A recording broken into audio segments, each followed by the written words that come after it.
മറ്റേ തെളിവ് നിർത്തിയില്ലോ. അതാട്ടെ എന്ത് വന്നാലും ചന്ദ്രൻ മഴക്കാറായിട്ട് ഇങ്ങനെ വന്നു കഴിഞ്ഞാൽ അതെങ്ങനെയാണെങ്കിലും ആ മഴക്കാർ പോയി വെളിച്ചത്തിൽ കയറും. അതാണ് ഏട്ടാ സത്യം. മമിത ബൈജു ഒന്നുമില്ലേ? അതെ അതെ അതെ. എന്താ പറഞ്ഞ മമിത ബൈജു? സത്യമാണ് പറഞ്ഞു. അവിടെ ഉണ്ടായി കണ്ടത് ചിരിച്ചു അവരവിടെ കണ്ടുകൊണ്ടിരിക്കുന്നത്.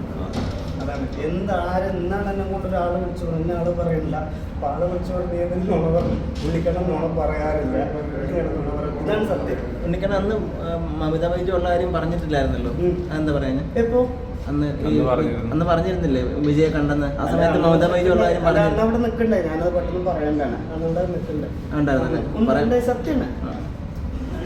അതുകൊണ്ടാണല്ലോ അവർ പറഞ്ഞത്. അല്ലെങ്കിൽ അവർക്കത് പറയേണ്ടതല്ലല്ലോ. ആടുത്രിയില് ഉണ്ടാവും ഉറപ്പുള്ള ഇല്ല, അത് ദൈവത്തിന്റെ ഒരു ഭാഗ്യമാണ് കേട്ടോ. എന്തായാലും വിജയ് സാറിനെ കൊണ്ട് ഡയറക്ടർ സാറിനെ കൊണ്ട് എല്ലാവരും ചോദിക്കും. ആ ഏട്ടാ